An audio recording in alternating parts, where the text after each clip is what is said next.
감피 플레그레이.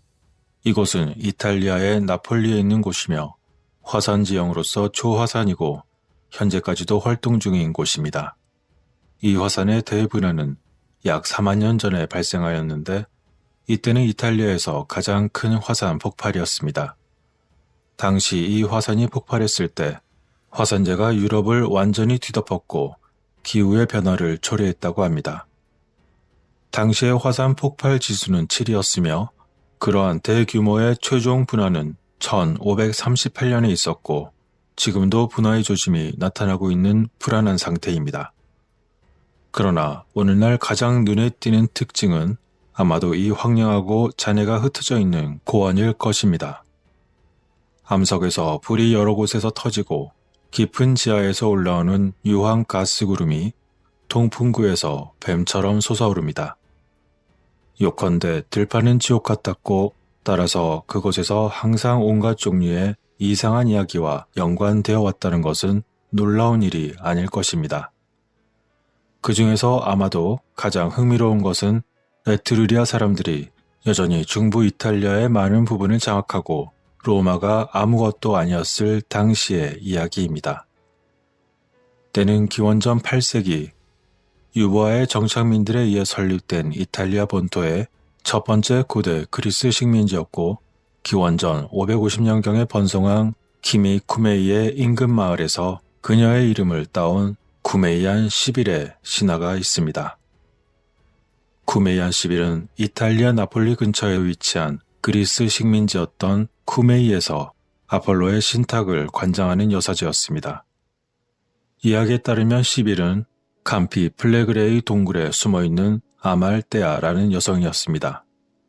그녀는 한때 젊고 아름다웠습니다. 그녀는 순결을 대가로 한 가지 소원을 베풀던 태양의 신 아폴로의 관심을 끌 정도로 젊고 아름다웠던 것이죠. 그러한 아말테아는 먼지 더미를 가리키며 그 더미의 각 입자에 대해 1년의 수명을 요청했지만 이런 오래된 이야기에서 보통 그렇듯이 그녀는 신들의 대가를 허용하지 않았습니다. 하지만 그 대신 그녀는 나중에서야 다음과 같이 한탄을 하게 되었습니다. 아, 바보처럼 나는 그 모든 세월이 나이 먹지 않는 젊음과 함께 와야 하는지 묻지 않았었구나. 라고 말이죠. 그렇게 그녀는 늙어갔음에도 죽을 수는 없었습니다. 이에 대하여 고대 로마 시인이었던 버질은 그녀가 자신의 동굴 입구에 흩어져 있는 참나무의 나뭇잎을 끄적거리며 미래를 예언하는 모습을 그렸고 동굴 자체가 저승으로 들어가는 입구를 감췄다고 말하기도 했습니다. 이러한 11과 관련된 모든 이야기 중에서 아마 가장 잘 알려지고 흥미로운 것은 로마의 전설적인 7번째 왕이었던 루시우스 따르퀴니우스 스퍼르바스 일명 타퀸이라고 하는 자의 재위 시대로 거슬러 올라갑니다. 그는 로마 신화의 마지막 왕이었고 적어도 일부 역사가들은 그가 실제로 기원전 6세기에 살았고 통치했다고 인정하고 있습니다. 전설에 따르면 시빌은 로마의 미래를 결정하는 9권의 예언의 책을 가지고 타퀸의 궁전으로 향했습니다. 그녀는 자신의 예언서들을 너무나 엄청난 가격으로 왕에게 모두 구하라는 제안을 하자 그 왕은 즉시 이것을 거절하게 됩니다. 그러자 그녀는 예언서를 가지고 타퀸의 궁전을 떠나서 자신의 예언서 중에서 처음 3권을 불태웠습니다. 그리고 다시 궁전으로 돌아온 그녀는 또다시 타퀸에게 이제 남은 것은 6권이니 이 나머지 6권 모두를 처음 제시한 가격에 권해주었습니다. 그러자 다소 황당할 수밖에 없었던 타퀸 왕은 이번에는 지난번보다는 덜 오만하게 그녀를 대했지만 또다시 그녀의 제안을 거절하고 말았습니다. 그러자 그녀 시빌은 자신의 남은 6권의 예언서 중에서 또다시 3권을 더 태워버리고 말았습니다. 그리고는 그녀가 다시 왕에게 3번째로 돌아와서는 이제 총 9권 중 남아있는 3권의 예언서를 또다시 같은 가격에 사려고 권했던 것이었습니다. 그러자 왕은 아무래도 심상치 않다는 것을 느꼈는지 그는 그녀의 요구에 응하는 것이 현명하다고 생각했습니다. 결국 그렇게 로마는 원래 비싼 가격으로 그나마 남아있는 예언서 3권을 구입했던 것이죠. 그런데 과연 그 예언서는 실제로 존재했었던 것일까요? 이러한 이야기가 역사가와 민속학자에게 흥미로웠던 이유는 일반적으로 시빌라인 책으로 알려진 3개의 그리스 두루마리가 다킴 왕의 시대 이후 수백 년 동안 실제로 보관되면서 철저히 보호되었던 좋은 증거가 있다는 것입니다. 주피터 신전 아래 근고에 있는 돌로 된 함에 매우 비밀스럽게 보관된 이 두루마리들은 위기의 순간에 꺼내어졌습니다. 그것은 로마의 미래에 대한 상세한 가이드가 아니라 다가오는 재앙을 피하기 위해 필요한 의식들을 설명하는 매뉴얼로 사용되었던 것이죠. 그것은 기원전 83년 사원이 전소될 때까지 잘 사용되었었고, 사람들은 같은 출처에서 왔을 수 있는 나머지 조각들을 찾기 위해 노력했습니다. 그들은 알려진 세계의 모든 위대한 말들의 사절을 보내어 처음에는 거절하여 잃어버리고 말았던 예언을 다시 재조립하는 것이 매우 중요하다고 여겼습니다. 이렇게 재조립된 예언들은 다시 사용되었다가 405년이 되어서야 마침내 파괴되었는데, 이 예언들은 블라비우스 스탈리초라는 강력한 장군에 의해 불에 탄 것으로 생각되었습니다. 그녀의 예언서의 존재는 확실히 로마가 쿠메이안 11의 전설을 진지하게 받아들였음을 시사하고 있습니다. 게다가 실제로 그리스도 시대의 지리학자였던 스트라본은 실제로 감피 플레그레이 어딘가에 죽은 자의 신탁이 있었다고 분명히 말하기도 했습니다. 이것은 바로 로마인들이 지하세계의 입구가 고원 어딘가에 존재한다고 믿었음을 암시하는 진술인 것이었습니다.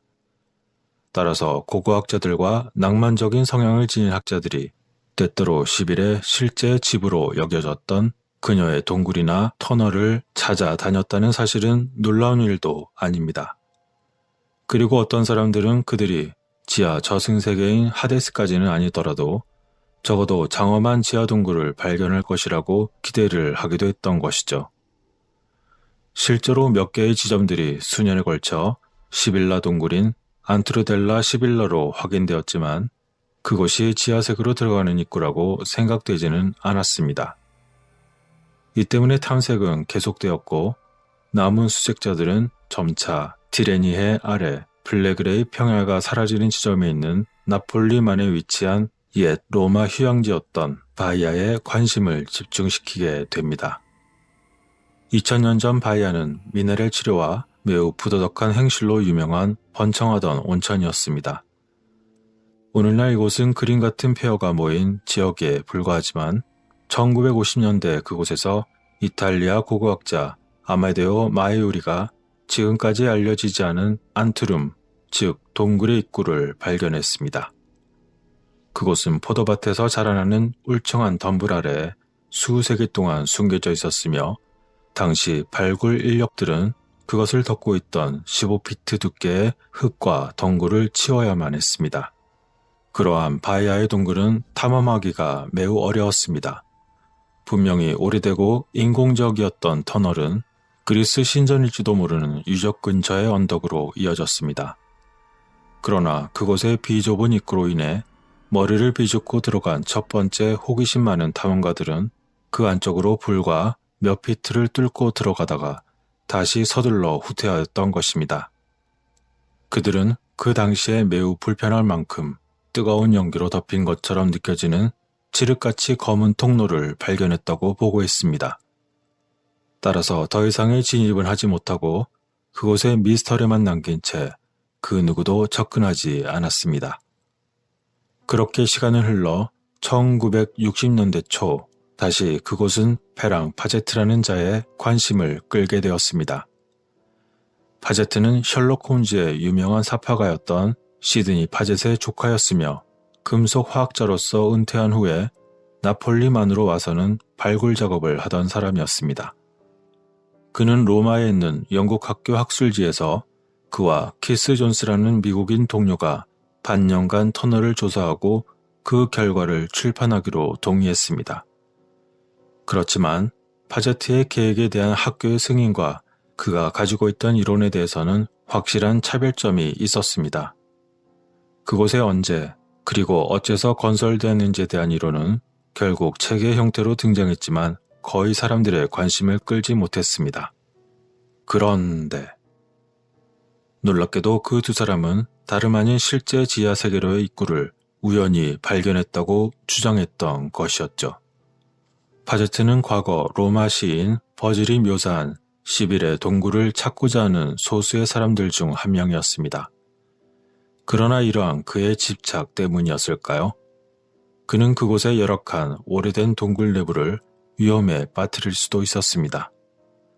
그와 존스는 좁은 입구를 통해 길을 나아가다가 높이가 약 1.8m, 너비가 53cm에 불과한 매우 비좁은 터널 안에 겨우 들어갈 수 있었습니다.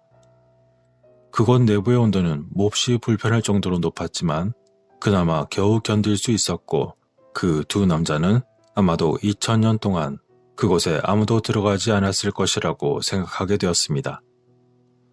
어려운 조건 속에서도 파제트와 존스는 나중에 가서 매우 정교한 터널 시스템으로 밝혀진 이곳을 탐색하는데 시간을 많이 할애했습니다. 그 둥글 터널 내부에는 좁은 통로에 이상하게 복잡한 터널 네트워크가 포함되어 있었습니다.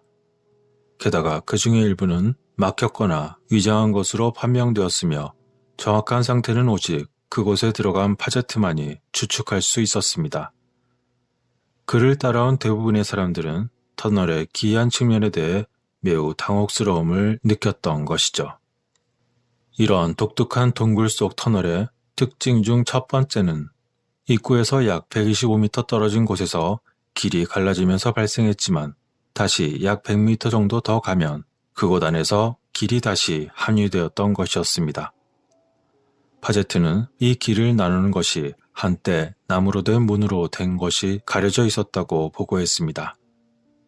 이곳은 더 낮은 단계로 가는 한 경로의 분기점이었으며 이곳의 문이 다시 열리면 아마도 환기 시스템으로 사용될 수도 있었을 것이라고 추측하기도 했습니다. 이곳의 터널 복합단지에서 천장 높이에서 머물고 있던 뜨겁고 오염된 공기는 밖으로 빨려나갔으며 표면에서 더 차가운 공기는 바닥을 따라 지속적으로 유입되었습니다. 그런데 파제트와 존스가 그 지하터널 비탈 깊숙이 들어가자 두 가지 퍼즐이 더 드러나게 되었던 것이었습니다. 먼저 터널 내부에 약 200m나 되는 훨씬 더 가파른 통로의 바닥에서 폭이 1.8m나 되는 지하의 작은 강을 발견했던 것입니다. 그 지하 속의 하류는 어둠 속으로 사라졌을 뿐만 아니라 그 지하의 강 자체가 만지기만 해도 매우 뜨거울 정도였던 것이었죠.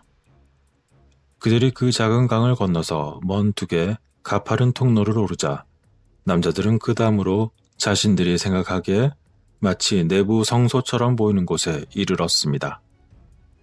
하지만 성소처럼 보였지만 이 방이 도대체 무엇인지 어떤 용도로 사용되었는지는 여전히 미스테리로 남아 있습니다. 지하 속 터널 역사의 한 시점에서 그것은 아마 매우 힘들게 만들어졌을 것이 분명해 보였고 결코 사람들에게 발굴된 흔적도 없었습니다. 게다가 터널 시스템의 또 다른 곳에서 추가적인 장애물이 발견되었습니다. 당시 그곳을 탐험하던 페젯의 대략적인 계산에 따르면 약 200평방미터에 해당하는 흙이 지표면에서 바구니에 담겨 운반되었을 것으로 보였습니다. 따라서 이 작업에는 아마도 좁은 통로를 따라 이동해야만 했을 대략 1만 5천 명분의 인력이 필요했을 것입니다. 하지만 이러한 상황을 고려해 볼 때 당시에 누군가가 한때 터널 시스템을 막았고 그들의 목적을 은폐하고 싶어 했다는 것을 알 수 있었습니다. 그렇다면 이 위대해 보이는 동굴은 과연 무엇이었던 것일까요? 누가 이것을 만들었으며 무엇을 위해 사용되었던 것일까요? 그리고 또한 누가 이곳에 대한 접근을 차단하고 싶었던 것일까요? 시간이 지나면서 이러한 질문에 대한 답으로서 다음과 같은 주장의 내용이 있었습니다. 그것은 바로 이곳 터널 시스템은 그리스 신화의 지하세계를 방문하는 모습을 흉내내기 위해서 제사장들이 건설했다는 것입니다. 이러한 해석에서 지하 속에 작은 강이 흐르는 것은 전설적인 스틱스 강을 나타낸 것이며 죽은 자는 하데스에 들어가기 위해 건너야만 했기 때문이었습니다. 또한 그곳에서 코라클이라고 불리는 작고 둥근 가벼운 보트가 방문객들을 데려가기 위해 기다리고 있었을 것으로 생각할 수 있을 것입니다. 또한 지하의 작은 강은 어둠 속에서 그 모습을 조용히 숨겼을 것이라고 추측했던 것이었죠. 그리고는 그 강을 건너 저편에서 사람들은 숨겨진 성소로 올라갔을 것이고 그곳에서 그들은 누군가를 만났을 것으로 보였던 것이었습니다. 과연 그들은 도대체 누구를 만났던 것이었을까요? 그것의 가장 그럴듯한 가능성 중 하나는 바로 쿠메이안 11의 대역으로 가장한 여사제였을까요? 그렇다면 그녀에게 아마도 값비싼 대가를 치르고 예언을 전달받았을 것입니다. 이러한 이유로 이 복합단지를 입회의 동굴이라고 부르기도 했던 것이었습니다. 이곳을 연구한 견해에 따르면 이곳의 터널은 성직자가 후원자 또는 부유한 여행자들에게 그들이 지하세계로 여행하는 경험을 했다고 느끼도록 건설되었을 수 있다는 것이었습니다. 아마도 화산에 의한 징기의 표류와 자연적으로 결합된 지하의 온도 상승이 그러한 인상을 주었을 것입니다. 그리고 방문객들이 만일 겁에 질거나 어리둥절하거나 심지어 마약에라도 취해 있었다면 제사장들의 권한에 대해 가장 부정적인 입장의 사람이었을지라도 그들을 아마 설득할 수 있는 매우 강력한 다른 세상에 대한 경험의 연출이 가능했을 것입니다. 그런데 이러한 주장들에 대하여 신중하게 살펴본 결과 놀라운 것이 추가로 발견되었습니다. 그것은 바로 터널 벽에 지어진 엄청난 수의 램프 틈새였던 것이죠. 그곳에는 총 550개 이상의 램프가 있었으며 그것들은 낮은 층에서 0.9m의 비율로 있었는데 그것들은 단순히 조명을 제공하는 것보다 훨씬 더 많은 숫자로 보였던 것이었습니다.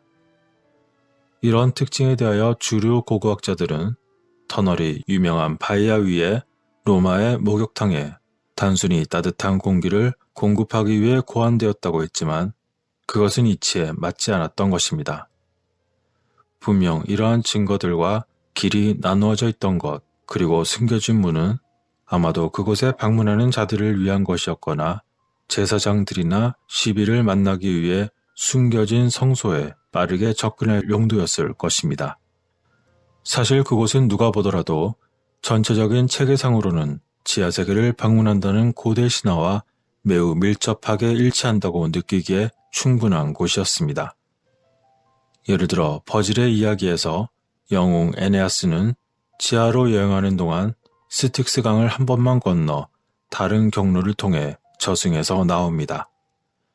이런 것을 뒷받침해주는 것으로서 그 지하 터널 속 아래 언덕 뒤에서 막힌 터널이 더 발견되었기 때문에 이 복합 지하단지가 그러한 여행을 허용하도록 건설되었을 수 있음을 시사하는 것이었습니다.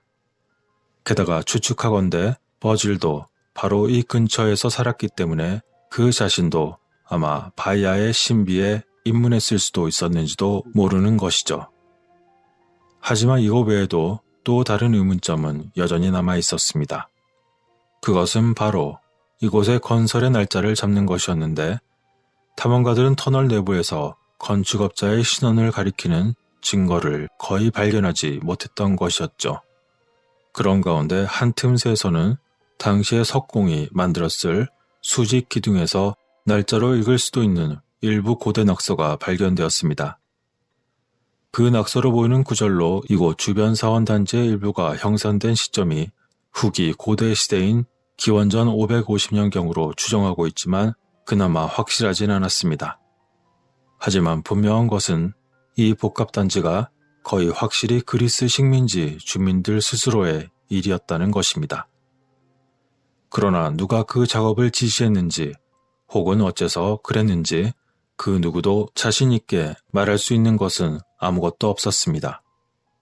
그러던 중 시간이 지나면서 적어도 그 위대한 동굴 미스터리 중 하나는 해결이 되었습니다. 1965년 미 육군 데이비드 루이스 대령은 스쿠버 장비를 사용하여 그 지하 속 강물 아래로 뛰어들어 그 속에 극적으로 깊어진 터널을 따라 안으로 들어갔습니다. 그리고 그는 그 강이 어째서 따뜻했는지 그 원인을 알 수 있는 2개의 끓는 물의 원천을 발견하게 되었던 것이었죠. 즉 그곳은 플래그레이언 들판의 화산에 의해서 과열된 수중 동굴이었던 것입니다. 루이스가 보고한 바에 따르면 그 작은 강은 왼쪽에 있는 2개의 좁은 입구로 인하여 물에 잠긴 것이라는 점이었습니다. 이 입구는 곧 손으로 절단되었으며 남자는 그냥 통과할 수 있습니다. 게다가 루이스는 그 뒷부분에서 지하 성수로 이어지는 터널도 발견하게 되었던 것이죠. 그런데 그곳은 흙으로 막힌 채로 남아 있었고 그 누구에게도 제대로 탐험되지 않았던 것이었습니다. 결국 이런 탐험 결과와 많은 이론들이 서로 정확한지 여부는 여전히 논쟁거리이지만 터널 단지가 어떤 의식의 목적으로 사용되었을 가능성은 매우 더 높아졌던 것이었습니다. 그러나 한 가지 남아있는 중요한 질문은 이곳 지하 깊은 곳의 끓는 수로를 지하 저승세계를 둘러싼 전설적인 강을 표현한 것이 아니었던 또 다른 것으로 보는 것이 가능한가 하는 것입니다. 만일 그것이 아니었다면 아마도 그것은 플레게톤 강일지도 모릅니다. 플레게톤 강은 불로 이루어진 강으로서 그 강을 지나는 동안 불에 의해 영혼이 정화되고 이렇게 정화된 영혼은 그 후에 스틱스 강을 거쳐 하데스의 궁전으로 들어가는 것이었죠. 따라서 단테의 지옥불에 나오는 신화적인 불의 강은 죽은 자의 영혼을 끓여 정화했던 것이었습니다. 하지만 고고학자들은 이러한 이론들의 대부분 회의적이었지만 고대의 역사가들은 강력한 사제들이 정교한 속임수를 완벽하게 수행할 수 있었다는 점에 아마도 동의했던 것 같습니다. 또한 최근의 지질학적 보고서는 근참석의 균열이 그 자리에서 사람을 취하게 하는 마치 가스를 표면으로 가져왔다는 것을 보여주었으며 이것은 의식을 위한 목적으로서 선택되어 사용되었을 가능성도 보여주었던 것이었죠. 이처럼 많은 생각이 들게 하는 이 멋진 동굴에 대해서는 아직 여전히 미스터리한 부분이 많이 남아 있습니다. 그 목적과 함께 여전히 숨겨진 출구, 그리고 무엇보다 청동기 시대 말에 어떤 의도와 지식과 도구로서 이러한 고난이도의 작업을 했던 것일까 하는 점과 함께 말이죠. 그러나 이곳의 지 표면에는 강의 흔적이 없었으며 그리고 우리는 여전히 그 근원이 어디였는지 그리고 그것이 어디로 흘러가는 것인지 알 수 없습니다. 오늘날 이곳 지하 통로의 길들은 잠겨져 있고 정갈들이 들끓고 있어서 이곳을 들어가기는 매우 위험합니다. 그리고 고고학자들의 적절한 조사가 있을 때까지 터널의 기원과 목적에 대해 더 이상 언급하기도 어려울 것입니다. 하지만 고대 세계의 많은 미스터리 중에서 나폴림 안에 있는 이 멋진 동굴은 아마도 가장 흥미로운 것들 중 하나로 여전히 남아있을 것입니다. 여러분들의 생각은 어떠신가요? 그 어떤 상상을 하던 모든 판단은 여러분들의 몫입니다.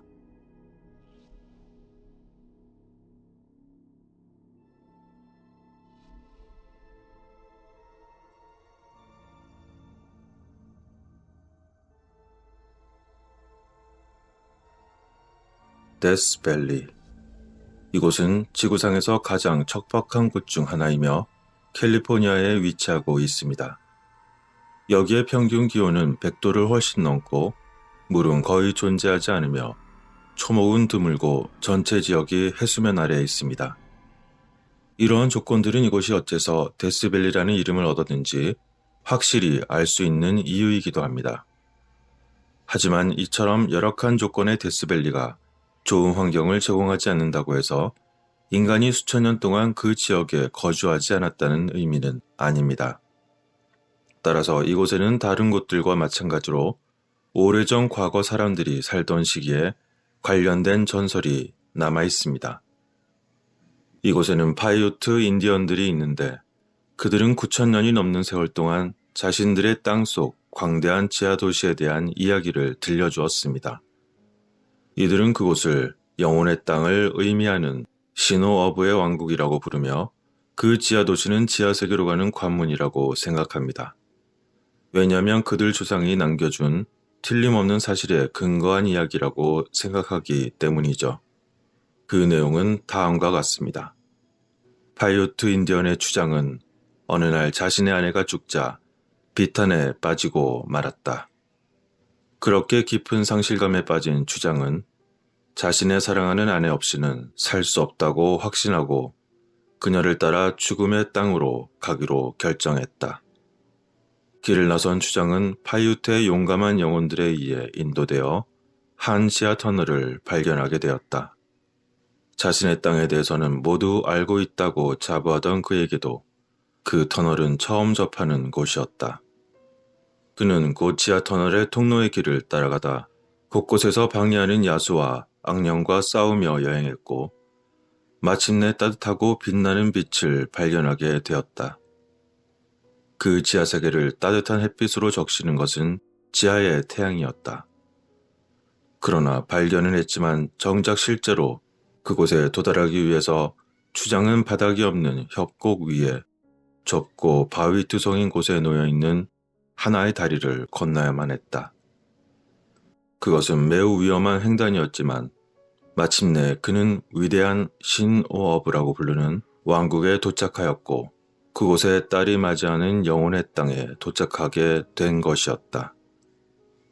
그녀는 그를 영혼의 땅의 기쁨 속에서 행복하게 춤추고 있는 수천 명의 죽은 사람들이 있는 곳으로 그를 인도했다. 그리고 추장이 그곳에 도착하자 편안하게 휴식을 취하라는 안내와 함께 한 가지 주의를 당부받았다. 그것은 바로 그가 찾고 있던 아내가 춤을 출 때까지 기다려야 한다는 것이었다. 따라서 추장은 자신의 아내를 만날 수 있다는 기대감으로 시간은 오래 걸렸지만 참을성 있게 춤추는 자들을 지켜보며 아내가 춤을 출 때까지 기다렸다. 그러나 아내는 좀처럼 보이지 않았고 그의 마음은 점차 초조해졌다.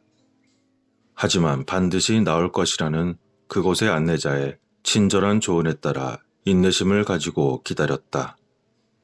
그렇게 시간은 흘러 며칠이 지났을 무렵 드디어 자신의 아내가 보였다. 마침내 그토록 보고 싶고 원했던 자신의 아내가 춤을 추기 위해 나왔던 것이었다. 그는 자신이 인내심을 가지고 기다린 덕분에 아내를 다시 만날 수 있었던 것이다. 그리고 추장은 자신의 아내 손을 꼭 잡고 그곳 안내자에게 인사를 한 후 자신이 온 길로 다시 그녀를 데려가기 위해 길을 나섰다. 그런데 바로 그때 그곳의 안내자는 그에게 한 가지 주의를 주었다. 그가 그녀를 데려가 다리를 건너 지하 통로를 통해 지상세계에 다시 도달할 때까지 절대로 뒤를 돌아보면 안 된다는 것이었다. 추장은 그 정도는 아무런 문제가 없다고 생각하며 고개를 끄덕이고 기쁜 마음으로 자신의 아내의 손을 꼭 잡은 채 출발했다. 둘 다 떠나면서 뒤를 돌아볼 수 없다는 주의를 들으며 그렇게 행복한 부부는 함께 다시 험한 계곡을 건너 위험한 다리까지 달려가 다리를 건너기 시작했다. 바로 그때였다. 아무 문제도 없을 것 같았던 출발 당시의 주의를 추장은 알고 있었지만 자신의 의지로 감당할 수 없을 만큼 몹시 큰 유혹에 빠졌던 것이다. 그것은 바로 이제 다리를 거의 건넜으니 아내를 데리고 떠나온 너무나 아름다웠던 영혼의 땅을 한 번쯤 보는 것은 이제 상관없을 거라고 생각했던 것이었다. 그렇게 그곳을 벗어나기 직전에 추장은 스스로 제어하지 못할 만큼 강렬한 호기심으로 그 아름다운 영혼의 땅을 마지막으로 한 번 더 보기 위해 재빨리 뒤돌아 보았던 것이다. 자신의 사랑하는 아내의 손을 꼭 잡은 채. 그런데 그때 순식간에 그의 사랑하는 아내는 사라지고 그는 다리에 홀로 남게 되었다. 그토록 손에 땀이 날 정도로 사랑하는 아내를 꼭 잡고 있던 손은 그만 빈손이 되어 있었다. 그는 그때서야 자신이 하지 말아야 할 큰 실수를 범하고 말았던 것을 깨닫고 괴로움에 울부짖고 통곡을 하였다. 그러나 그가 다시 건너온 그 다리는 이미 사라지고 없어졌으며 그렇게 영영 자신의 아내를 만나러 갈 수 없게 되었다. 추장은 모든 방법을 써서 다시 그 아름다운 영혼의 땅으로 가 아내를 다시 찾아보려 노력했지만 아무런 소용이 없었다. 결국 무너지는 가슴을 부여잡고 추장은 지상색으로 돌아와 쓸쓸한 생을 살아가게 되었다. 그리고 그는 생을 마감할 때까지 자신이 만나는 모든 사람에게 지하터널을 지나 너무나 아름다운 영혼의 땅이었던 시노 어브 왕국에서의 모험과 그곳에서 만난 잃어버린 아내에 대해 이야기했던 것이었다. 이러한 이야기를 담고 있는 신 오어브의 왕국. 어쩌면 이것은 전설 그 이상일 수도 있습니다. 오래전 조상들로부터 전해온 이곳 데스밸리 아래 지하도시의 가능성에 대한 최근의 이야기는 1931년부터 다시 나타나기 시작했습니다. 이 이야기에 따르면 은퇴한 신시내티의 의사인 브루스 러셀은 자신의 건강을 개선하기 위해 데스밸리 근처로 이사했습니다. 당시 그와 함께 이사한 친구는 멕시코의 고고학 유적지에서 일한 경험이 있는 데니얼 버비 박사였습니다. 그런데 러셀 박사와 버비 박사는 사막 모래 아래에서 우연히 미로 같은 지하 묘지를 발견했던 것입니다. 그 계기는 어느 날 그들은 죽음의 계곡의 광산에 대해 듣게 되었고 그곳에서 값진 금광물을 발굴하기로 결정했던 것이었습니다. 그러던 어느 날 광산 갱도를 파고 들어가던 중 바닥이 갑자기 함몰되었고 그들은 복잡한 터널에 빠진 자신을 발견했던 것이죠. 그렇게 우연한 사고로 인해 두 사람은 그곳 터널의 통로들을 탐험하기 시작했습니다. 바로 그때 그들은 그곳에서 키가 2.5m에서 3m 정도로 보이는 세구의 미라화된 거인의 유해를 발견하게 되었던 것이었습니다. 그들은 정체를 알 수 없는 동물의 가죽으로 만든 매우 이상한 옷을 입고 있었습니다. 그리고 미라 주위에 있는 바위에 매우 독특한 조각품도 있었던 것이었죠. 멕시코 고고학 유적지 발굴 경험이 있던 버비 박사는 그 조각 중의 일부가 아메리카 원주민의 상징이고 다른 일부는 이집트의 상형 문자처럼 보인다고 말했습니다. 그 이후에 그곳의 다른 터널과 홀처럼 보이는 곳에서 그들은 호랑이, 코끼리, 공룡을 비롯한 많은 동물의 보존된 유적뿐만 아니라 또 다른 많은 조각품들을 보았다고 말했습니다. 그리고 그들은 그곳을 겨우 빠져나와 이러한 사실을 사람들에게 알리고 다른 고고학자들에게 자신들이 발견한 데스밸리 아래 숨겨진 도시를 발굴하는 데 참여하도록 권했습니다. 그러나 그것을 다시 찾아갔지만 그들이 보았던 지하 도시로 가는 터널을 다시 찾을 수가 없었고 결국 고고학자들의 도움을 받지 못했습니다. 하지만 러셀과 보비 박사는 포기하지 않고 그 지하 터널 유적들을 발굴할 자금을 지원할 투자자를 찾기 위해 사라진 그 입구를 우선 다시 찾기로 결심했습니다. 그런데 그렇게 지하 입구를 찾아 나선 그들은 그만 둘 다 함께 사라지고 말았습니다. 러셀의 차가 데스밸리의 외딴 곳에서 고장난 채로 발견되기까지는 몇 달이 지난 후였습니다. 그들은 어디로 사라진 것일까요? 놀라운 곳을 발견한 두 사람은 데스밸리의 가혹한 환경에 그만 굴복하고 말았던 것이었을까요? 아니면 숨겨진 전설의 도시 시노어브를 발견하고 그곳에 머물기로 결정했던 것이었을까요? 이러한 웃지 못할 두 사람의 실종과 그들이 사라지기 전에 발견했다고 전한 지하 터널의 이야기는 터무니없는 것처럼 보일지도 모릅니다. 그러나 사실 데스밸리 깊숙한 곳에서 기이한 터널과 미러화된 인간의 유해를 발견했다고 주장하는 사람들은 그들이 처음이 아니었습니다. 때는 1920년대. 화이트 노인은 매우 노련한 광부였고 데스밸리 남서부 지역 윙게이트 고개에서 순금의 광물을 찾고 있었습니다. 당시 그곳에 버려진 광산 갱도에 들어가 자신의 노련한 솜씨로 남아있는 금을 캐어 살림에 보태려고 했던 것이었습니다. 하지만 그러던 와중에 그가 있던 광산의 바닥이 갑자기 무너지면서 이상한 지하 터널의 미로에 빠졌다는 것이었습니다. 그는 당시 그 이상한 터널을 탐험하며 녹황색의 빛으로 빛나는 방을 발견했습니다. 그는 그 녹색의 빛의 근원을 알 수는 없었지만 그곳에서 모두 이상한 가죽옷을 입고 있던 수백 개의 미러화된 인간의 유해를 발견했던 것이었습니다.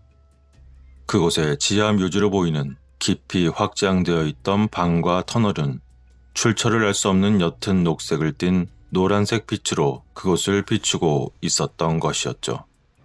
그러나 그는 그곳에서 확장된 미지의 세계로 뻗어있는 더 깊은 터널을 향해 더 이상 따라가지는 않았습니다. 그 화이트 노인은 자신이 처음 발견한 이후로 그곳을 2번 더 탐험했습니다. 2번째 방문 때는 아내와 함께, 그리고 3번째 방문 때는 탐사 파트너였던 프레드 토머슨과 함께 동행했습니다.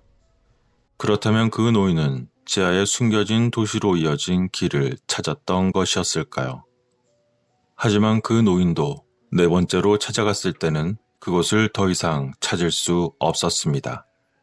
3번이나 찾아갔던 그곳을 어째서 다시 찾을 수 없게 되어버린 것이었을까요? 한편 이러한 노련한 광부의 이야기가 뉴스에 나오자 파이오트 인디언이었던 톰 윌슨은 자신의 경험의 이야기를 꺼내었습니다. 윌슨에 따르면 그의 할아버지는 종종 자신에게 데스밸리 아래 숨겨진 도시를 찾는 것에 대해 이야기했으며 할아버지의 설명은 뉴스에 나온 화이트 노인의 이야기와 매우 비슷했습니다. 윌슨은 자신의 할아버지가 동굴을 통해 지하 터널 속으로 들어갔다고 했습니다. 그런데 윌슨의 할아버지는 터널의 길을 따라 몇 마일 정도를 갔을 때 이상한 가죽옷을 입고 알 수 없는 언어를 말하는 피부가 하얀 사람들이 사는 지하도시에 도착하게 되었다는 것이었습니다. 그는 도시 전체가 어둠 속에서도 불을 붙일 필요가 없는 녹황색의 조명으로 밝혀졌다는 것이었죠.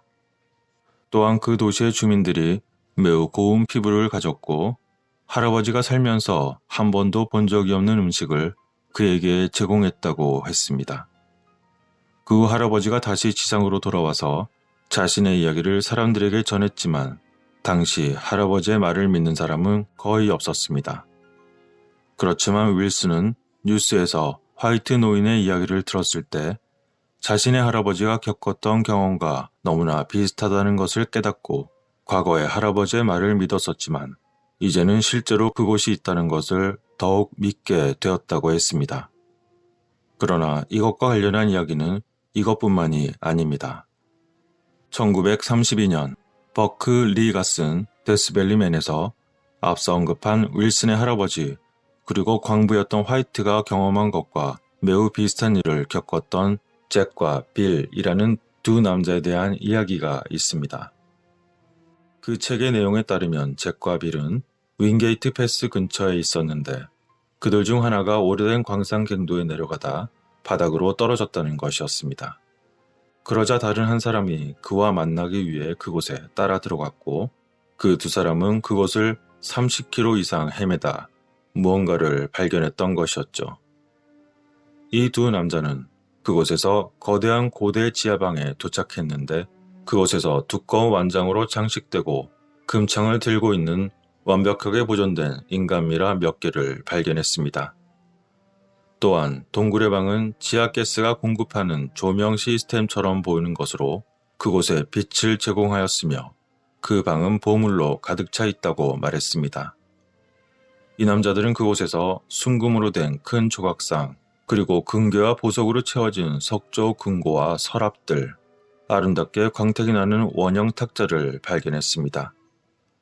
게다가 그곳에는 균형추에 의해서 거의 완벽하게 균형을 이루는 무거운 돌수레와 거대한 돌문이 있었다는 것이었습니다.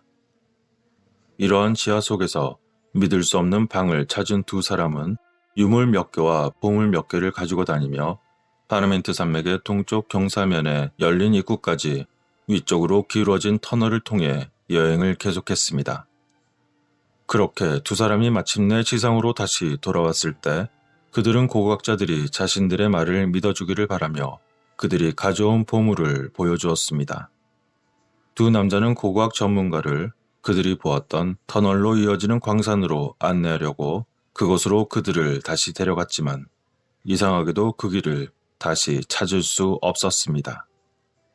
잭과 빌은 최근의 폭풍우가 그곳의 지형을 변경한 것이 아닌가 하고 의심하며 매우 크게 실망했습니다. 그렇다면 이러한 사람들의 경험으로 미루어 볼 때 지하 터널 속의 도시는 실제한 것이었을까요? 또한 다시 찾을 수 없었던 이유는 또다시 누군가가 자신들의 세계에 찾아오지 못하도록 지하 사람들이 그 길을 보이지 않게 막아버렸던 것이었을까요? 이곳 데스밸리 아래에 있는 지하 도시를 우연히 발견한 사람들의 이야기가 속임수인지 과장된 이야기인지는 아무도 모릅니다. 하지만 확실한 것은 데스밸리라는 곳이 아마추어 탐험가들이 여기저기 돌아다닐 수 있을 만큼 결코 만만한 곳이 아니라는 점일 것입니다. 그런데 모든 이야기가 비슷한 요소를 갖고 있다는 것이 매우 이상한 것이었죠. 잃어버린 전설에서 나오는 아내를 찾아 데려오다 뒤를 돌아보고 그만 사랑하는 이를 잃어버리고 말았던 영혼의 땅. 그리고 우연히 지하 속의 터널로 이어진 또 다른 도시에서 거대한 인간 미라를 본 후에 사라진 사람들. 그리고 그 외에 그러한 지하 터널 속의 보물의 방과 수많은 미라를 발견한 경험을 한 사람들의 이야기. 그리고 그 지하 속에서 많은 보물과 매우 고운 피부를 가졌던 사람들. 이러한 이야기가 있는 그곳은 정말 다시 찾으려 할수록 찾기 어려운 곳이었을까요? 아니면 사람들이 다시 찾을 수 없도록 무언가가 방해하고 있는 것이었을까요? 분명한 것은 이처럼 지구상에서 가장 사람이 살기 힘든 이곳보다 지하 도시의 비밀을 숨기기에 더 좋은 곳은 없을지도 모릅니다.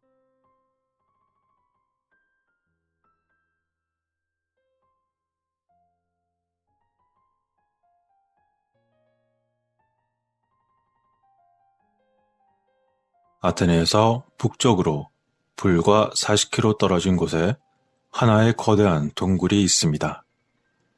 이곳은 어떤 이유에서인지 알 수 없지만 마치 물이 위로 올라가 떨어지는 듯한 소리, 그리고 이름과 같은 목소리를 포함하여 전자장치가 제대로 작동하지 않거나 빛나는 구체 등이 보고된 매우 기이한 곳입니다.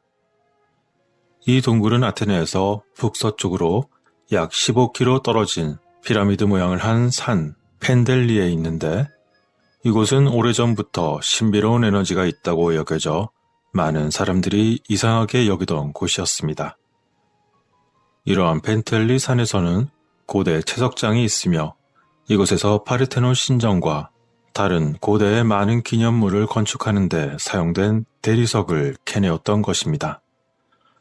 특히 이곳을 중요시 여기던 이유는 펜텔리산만의 비교할 수 없는 수정 구조와 황금색 색조로 인하여 전 세계적으로 찬사를 받는 대리석이 있었기 때문이었습니다. 그러나 우리가 오늘 관심을 갖는 곳은 이곳 펜텔리산의 남서쪽에 위치한 다벨리스 동굴입니다. 이곳은 고대에는 자연의 신 판과 님프의 성지였으며 신을 묘사한 동굴에서 유물이 발견되었고 알 수 없는 목적을 위한 물 웅덩이가 있는 골방도 있는 곳입니다. 기독교가 도래한 후에도 이곳은 계속해서 영적인 의미를 지닌 곳이었으며 기독교의 은둔자들과 그들을 위한 독방, 그리고 에르미틱 승려들의 은신처로 사용되었습니다. 이러한 사연을 담고 있는 다벨리스 동굴. 고대의 대리석 채석장으로 쓰여지던 곳 위에 있으며 평균 너비는 45m, 높이가 62m 정도의 크기입니다.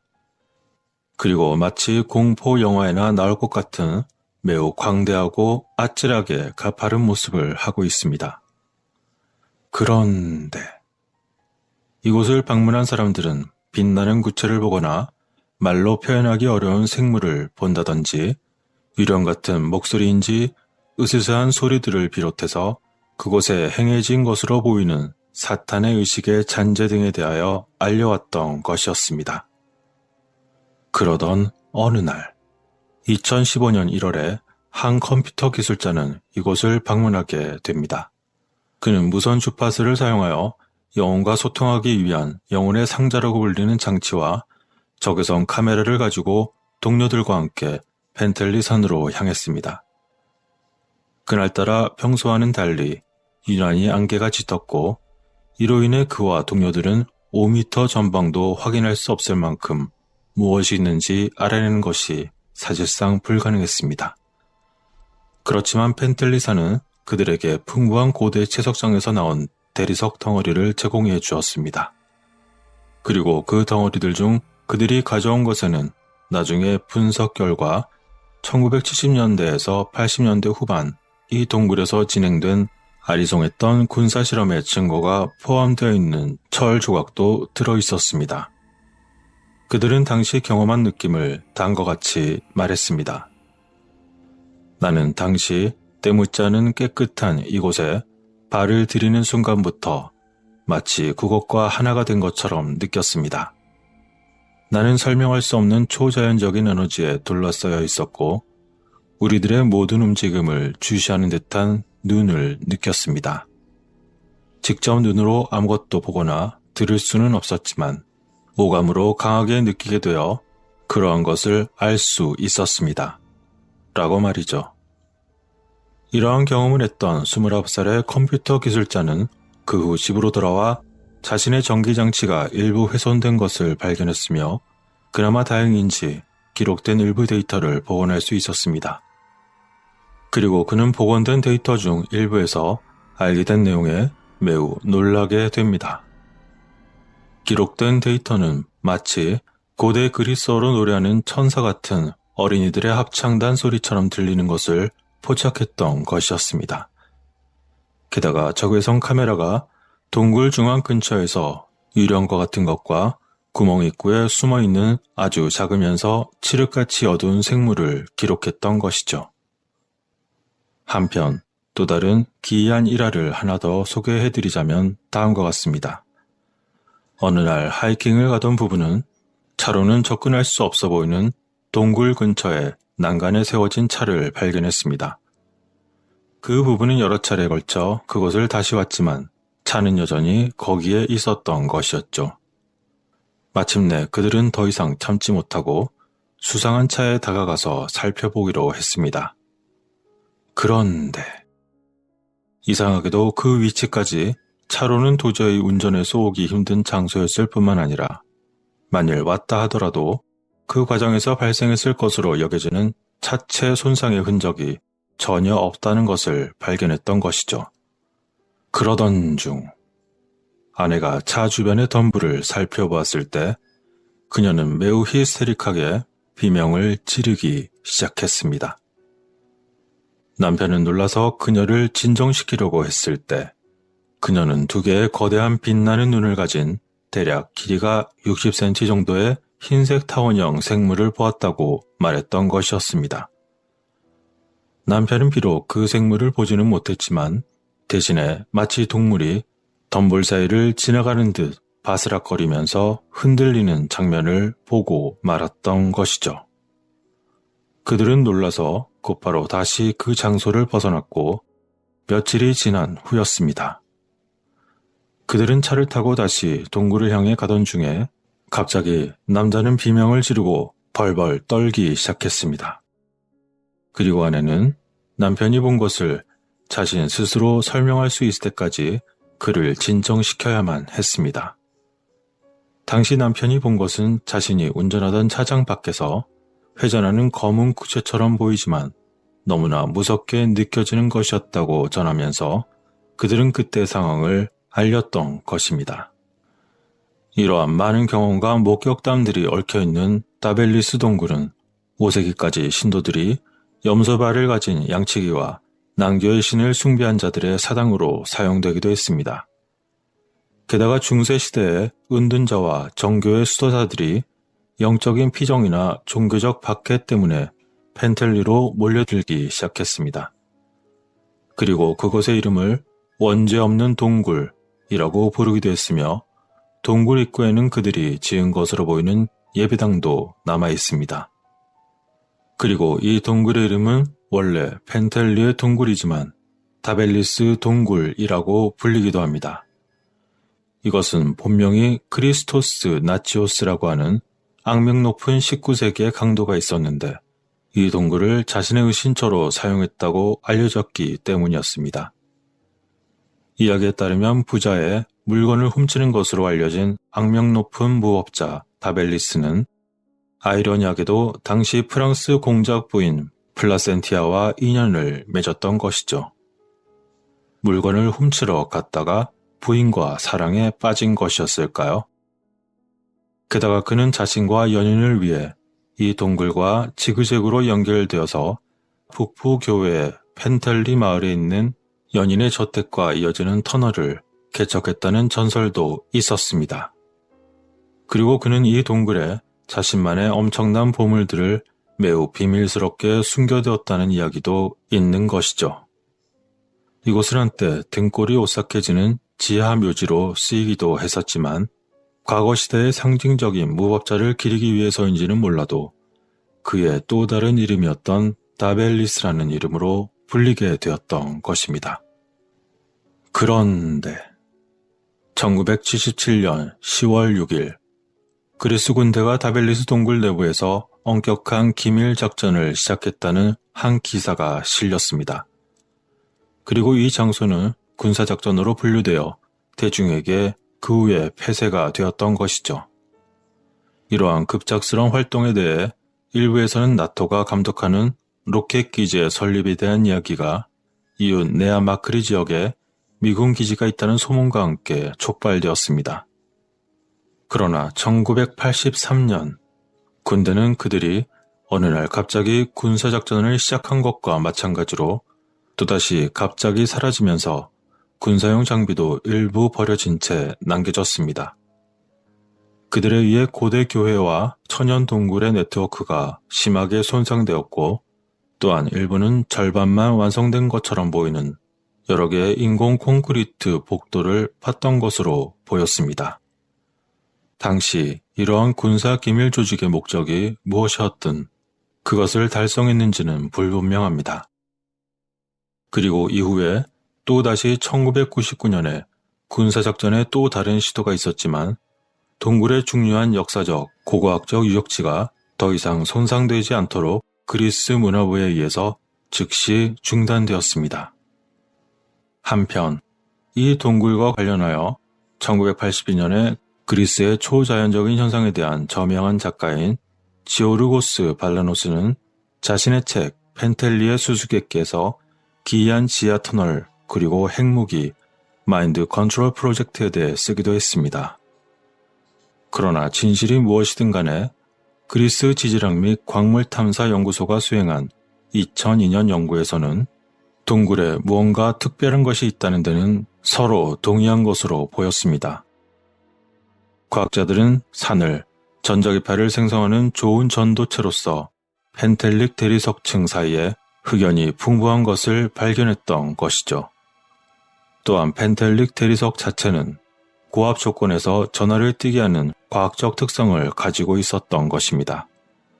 이것은 아마도 일부 방문자가 느끼는 현기증 그리고 방향 감각 상실과 같은 기괴한 전자기 현상의 일부를 설명할 수 있을 것입니다. 이와 관련하여 1973년부터 펜텔리를 연구해온 아테네 대학의 역학, 구조 및 응용지질학과 명예교수는 다벨리스 동굴 내부의 초자연적인 현상에 대한 사람들의 집착을 특이한 힘이라고 말하며 다음과 같이 언급했습니다. 펜텔린은 수백만 년간의 변성 과정을 거친 매우 독특한 암석 구성을 가지고 있습니다. 하지만 그게 전부이죠. 그리고 다벨리우스 동굴과 관련된 모든 초자연적 현상은 아마도 사람들의 변덕이거나 위약 효과와 비슷할 것입니다. 그리고 펜텔리의 정상은 공군기지였고 아테네는 나토의 도시입니다. 그리고 펜텔리는 에게해를 내려다보고 있으므로 70년대와 80년대 동굴과 인근 지역에서 일어난 모든 일은 아마도 그들의 기지를 방어할 의도로 일어났을 것입니다. 게다가 동굴 안쪽이 막히게 된 것은 그들의 위험을 줄이기 위해 그렇게 막아야만 했을 것입니다. 라고 그는 주장했던 것이죠. 하지만 그럼에도 불구하고 교수는 자신이 불가사의하다고 인정하는 것도 있었는데 그것은 바로 특정 장소에서 도무지 설명이 되지 않는 자기가 형성된다는 점이라고 털어놓기도 했습니다. 그러면서 다음과 같이 덧붙였습니다. 과거 아테네의 인기가 최고조에 달했을 때 사람들은 세상에서 가장 좋은 대리석을 추출하는데 온 정신을 바쳤습니다. 따라서 일부 장소에는 당시 그들이 남긴 고유한 에너지가 있습니다. 한때 그곳에 살고 번성했던 수천, 수만 명의 인간 에너지가 아직까지 남아있을지도 모릅니다. 라고 말이죠. 과학적 냉철함을 가지고 있던 그가 말하는 자성화는 다벨리스 동굴 근처에서 발생하는 극히 일부 현상에 불과합니다. 게다가 과학적 냉철함을 가지고 있던 그는 어쩐 일인지 이미 초자연 현상 탐구에 전념하는 팀을 어느 날부턴가 만들어서 이끌고 있었습니다. 한편 어느 날 그렇게 그 교수를 인터뷰한 사람이 동굴을 방문한 적이 있었습니다. 그런데 당시에 그는 동굴을 향한 강한 중력을 느꼈다고 말합니다.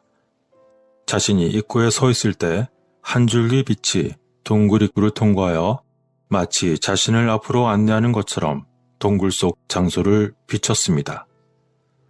그는 어쩌면 특정 장소에서 시간이 지남에 따라 축적된 에너지에 대해서 언급한 그가 인터뷰했던 교수의 말이 그 어느 때보다 사실로 느껴졌다고 전했습니다.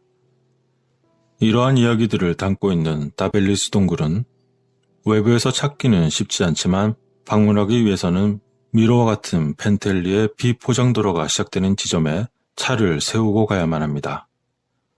표시가 없는 오솔길을 걷고 진흙탕의 작은 웅덩이를 지나면 갑자기 나타나는 사로니코스만으로 펼쳐지는 아테네의 탁 트인 전망은 그곳을 찾기 위한 모든 고난을 잊게 할 것입니다. 그러나 그곳에 도착하면 입구에는 험준한 황토빛 절벽 기슭의 바위에 초승달 모양의 구멍이 있습니다. 그리고 그 오른쪽에는 작은 예배당이 자리 잡고 있으며 왼쪽에는 그리스 군대가 지은 것으로 보이는 버려진 콘크리트의 구조물이 있습니다. 그리고 동굴을 따라 들어가면 뒤에는 터널로 이어진 통로가 있으며 그중 하나는 지하 연못으로 연결됩니다.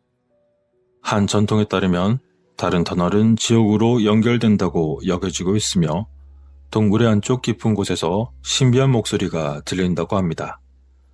어떤 이들은 근원을 알 수 없는 음악도 들린다는 것을 비롯해서 그림자 같은 유령과 기타 초자연적인 존재의 목격들이 다수 있었습니다.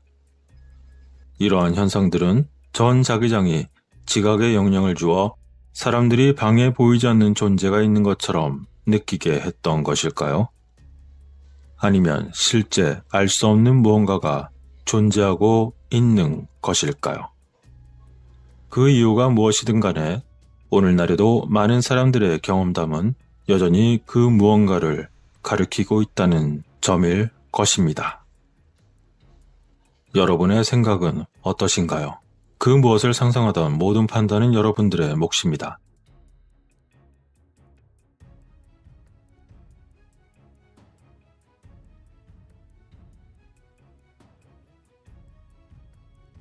기둥의 이름. 이것은 일룸, 일렘, 에룸, 우빠라고 불리기도 하는 꾸란에서 언급된 잃어버린 도시나 지역 또는 부족으로 여겨지고 있습니다. 이곳은 과거 여러 탐험가들이 잃어버린 도시라고 생각했으며 실제 위치를 확인하려고 했습니다. 그들 중 하나는 버트럼 토마스라는 외교관이자 탐험가였습니다. 그의 호위 중 한 사람은 베두인족이었는데 그에게서 재밌는 이야기를 들었던 것이죠. 그 내용인 즉슨 사악한 사람들이 하나님의 진노를 받아 멸망당한 잃어버린 도시의 이야기였습니다. 그러나 그러한 이야기를 들은 토마스는 모래 속에서 잃어버린 도시의 흔적을 결코 찾지 못했습니다. 그는 나중에 이 이야기를 우빠 또는 우바르라고 불리는 곳에 모래의 아틀란티스로 간주했던 아라비아의 로렌스와 연관시켰습니다. 하지만 로렌스는 잃어버린 모래의 도시에 매료되어 계속 그곳을 찾았지만 찾지 못했습니다. 또한 그 이후로 많은 다른 탐험가들도 모래 밑에 묻힌 그 도시를 찾으려고 시도했습니다. 그런데 1992년 뉴욕타임즈는 한 고고학자 팀이 모래의 아틀란티스를 발견했다는 내용의 기사를 발표했습니다. 그들은 첨단 위성 이미지와 오래된 문학 탐색 작업을 조합하여 룹 아팔리 사막으로 알려진 황량한 지역의 한 부분에 휘몰아치는 모래 아랫속에 묻혀있는 요새 도시를 발견했다는 것이었습니다. 그들이 오래된 아랍 요새 근처에 있는 곳에서 땅을 파기 시작했을 때 그들은 거대한 고대 건축물을 발견하기 시작했습니다. 그러나 아무도 그것이 무엇인지 확신하지는 못했지만 일부 탐험가들은 이 오래된 요새의 유적이 이람의 기둥 중에 일부일 수 있다고 믿었습니다. 당시 화장과 종교의식 그리고 향수와 의약품에 사용되었던 유향은 그 당시에는 금만큼이나 가치가 높았던 것이었습니다. 당시 우빠의 통치자는 부유하고 강력했으며 이슬람 전설에 따르면 그 주민들은 너무나 사악하고 방탕해져 결국 신이 도시를 파괴하고 불안한 사막에 삼키도록 허용했다는 것이었습니다. 이러한 잃어버린 아라비아 도시 기둥의 이람, 그곳의 전설적인 왕 샤다드는 자신만의 낙원을 모방한 도시를 건설하면서 커다란 석회암 동굴 위에 그것을 건설했습니다.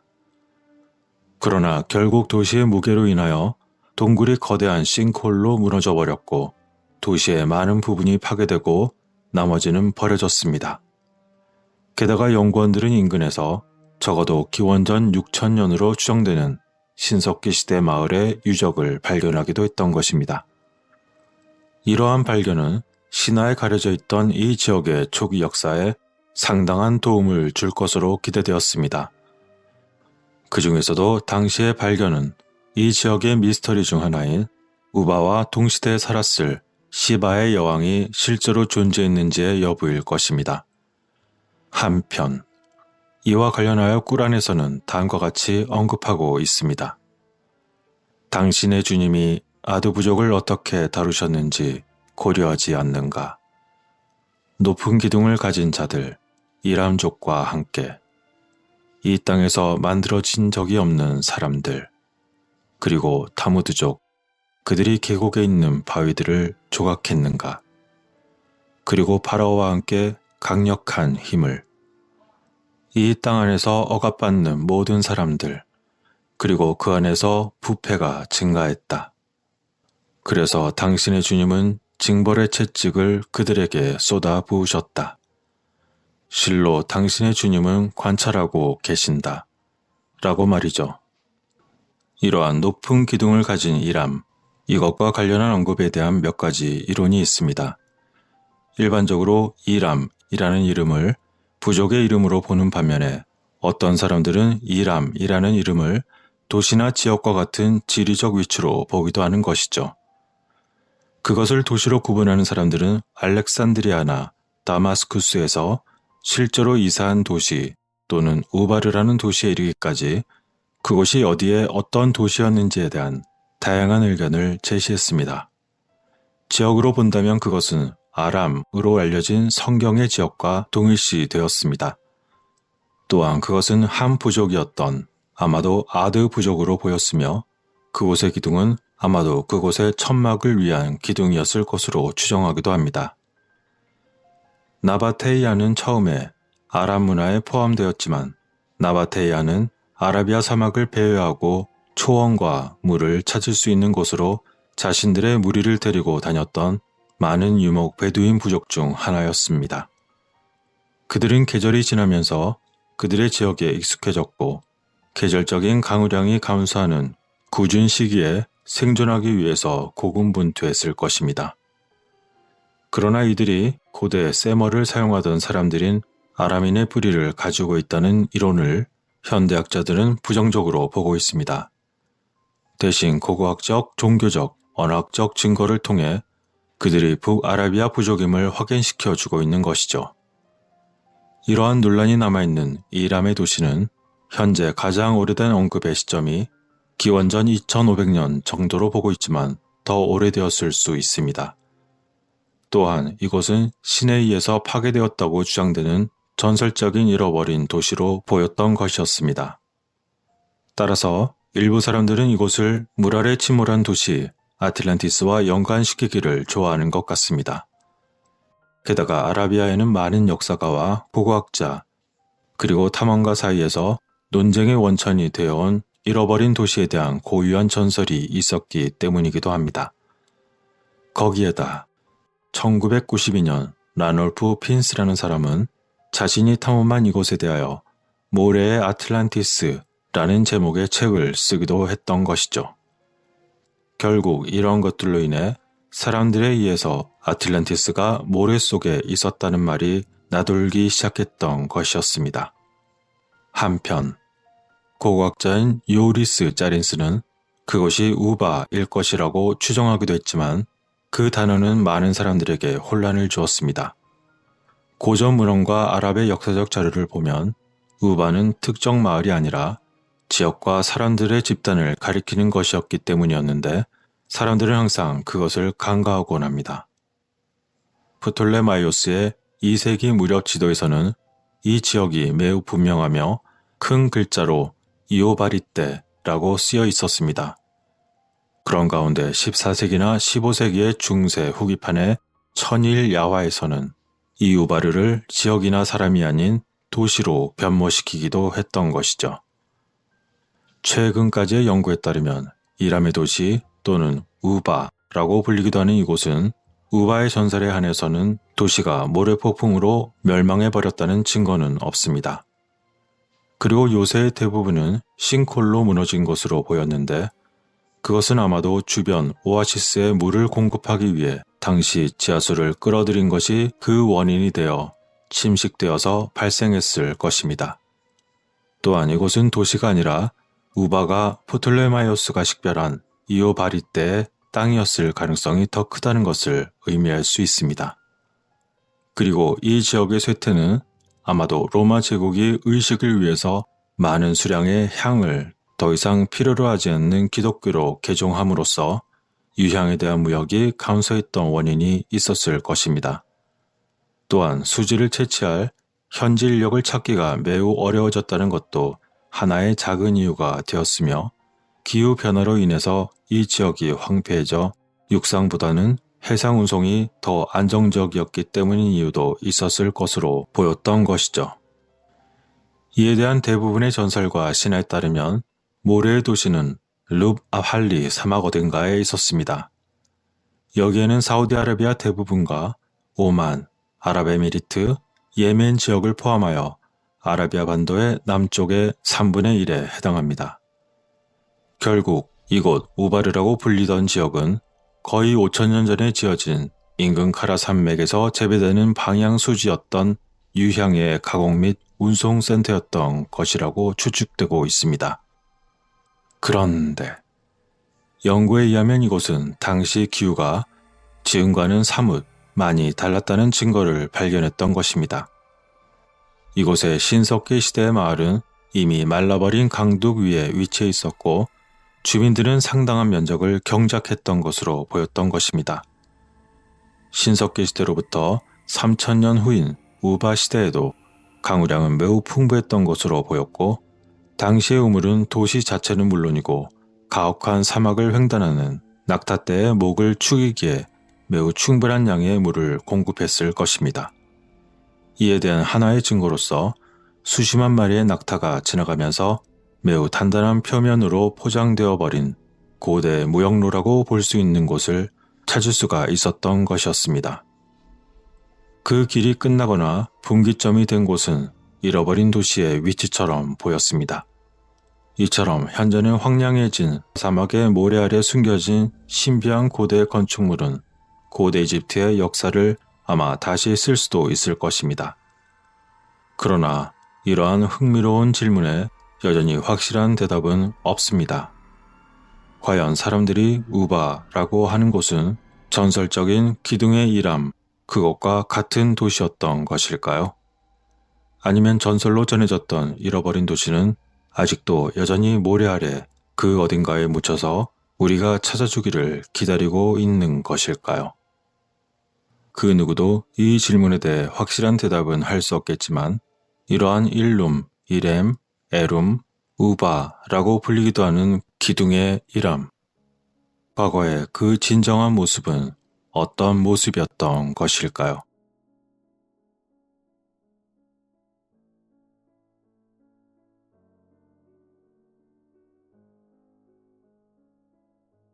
배트맨. 한 번쯤은 들어보셨을 영화 속 주인공인 그가 실은 훨씬 더 어둡고 더 오래된 이야기 속에서 수천 년 전에 처음 존재했다고 한다면 어떤 느낌일까요? 그의 이름은 바로 케모조츠이고 그는 마야의 방과 희생 그리고 죽음의 신이었습니다. 케모조츠는 박쥐의 머리와 부분적인 안면 마스크 그리고 뾰족한 귀와 남자의 몸을 가지고 있다고 합니다. 그러나 카마조츠는 오래된 이야기에서 정의의 회복을 위해 투지를 불태우는 그러한 유형은 아니었기 때문에 마치 암흑의 기사처럼 생각할 수 있는 것은 이러한 외형에서 끝나고 맙니다. 이처럼 고대의 그는 모든 범죄를 퇴치하기 위해서 신박한 장치를 비밀리에 숨겨둔 억만장자는 아니었지만 그는 확실히 영광과 두려움을 동시에 받았습니다. 이러한 케모조츠는 중앙아메리카 원주민이며 마야 민족 중 하나인 퀴체족의 언어로 죽음의 박쥐를 의미합니다. 콜럼버스 이전 시대에서 고지대에 위치한 퀴체족은 고대 마야 문명과 관련이 있으며 퀴체라는 단어의 의미는 많은 나무를 뜻합니다. 원주민들이 쓰던 어족으로 쿠아우테말라는 많은 나무 또는 사람의 장소를 뜻하며 이는 곧 과테말라의 기원이 되기도 합니다. 이러한 퀴체족은 과테말라 인구의 대략 11%를 차지하고 있습니다. 다시 이야기로 돌아가서 케머조츠라는 죽음의 박쥐는 위험한 동굴에 살며 중앙아메리카 신화 속 깊숙한 곳으로부터 기원했습니다. 이 생물에 대한 숭배는 멕시코 오아샤카의 자포텍 인디언들 사이에서 시작되었습니다. 그리고 나중에 이 인물은 마야의 키체 부족의 신전에 등장했으며 이러한 박쥐 신의 전설은 나중에 마야 문헌에도 기록되었습니다. 고대 박쥐의 신은 서기 100년경 멕시코에 처음 등장한 것으로 보이며 그곳에서 그는 자포텍 부족 사이에서 문자 그대로 숭배를 받았습니다. 자포텍 부족은 박쥐를 죽음과 밤에 연관시켰는데 그 이유는 당시에 상당한 의미가 있었기 때문일 것입니다. 결국 박쥐는 고대 메소아메리카인들이 지하세계로 가는 길이라고 믿었던 신성한 세노테로 알려진 동굴 주변에 항상 살고 있었습니다. 그들이 지옥이라고 믿었던 곳에서 날아가는 신비한 날개 달린 생물을 보는 것은 당시에 그들에게는 매우 중요한 의미를 가지기에 충분했을 것입니다. 이러한 심야 박쥐와의 만남에서 박쥐신의 전설이 마침내 탄생했을 것으로 보였고 이러한 이야기들은 토착 메소아메리카 민족의 다양한 부족 사회를 돌아다니기 시작했습니다. 한 손에는 희생의 칼을, 다른 한 손에는 인간의 마음을 쥐고 있는 것으로 일반적으로 묘사되는 케머조츠, 그는 따뜻한 마음을 가진 신이 될 운명이 아니었습니다. 마야 문화에서 박쥐의 신인 케머조츠는 죽음과 연결되어 있습니다. 전설에 따르면 케머조츠는 박쥐의 집이라고 불리는 동굴에 살았던 괴물 같은 생물이었습니다. 대부분의 학자들은 케모조츠가 일반적인 흡혈박쥐에서 그 영감을 받았다고 생각하지만 또 다른 사람들은 그것이 아마도 홍적세 또는 홀로세 기간 동안 언젠가 멸종된 매우 거대한 흡혈박쥐를 기반으로 했을 것이라고 생각하기도 합니다. 고대 마야 신화 문헌인 포풀부에서 인간형의 몸과 박쥐의 머리 그리고 부시돌 칼을 닮은 코를 가진 괴물 케모조츠는 조칠라와 동굴에서 거주하고 있었습니다. 그곳에서 괴물은 희생자들의 목을 공격해 베었다고 하는데 여기서 잠시 키체의 살아남은 역사와 전설에 등장하는 이야기를 살펴볼 필요가 있습니다. 그 중에서 가장 악명 높은 케모조츠의 생존 이야기 중 하나에서 마야의 쌍둥이 영웅이 포함되어 있습니다. 전설에서 쌍둥이를 상징하는 것은 일반적으로 일종의 이중성의 개념을 나타내는 것 같았습니다. 빛과 어둠, 해와 달, 낮과 밤 등이 서로 균형을 이루어 조화를 이루든 말이죠.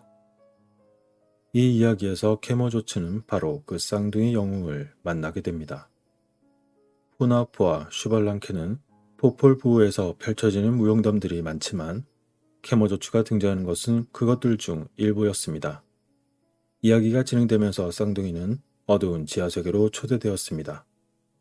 수많은 다른 서사시의 영웅들처럼 쌍둥이는 여행의 대부분을 수많은 장애물과 씨름하는 데 보냈습니다.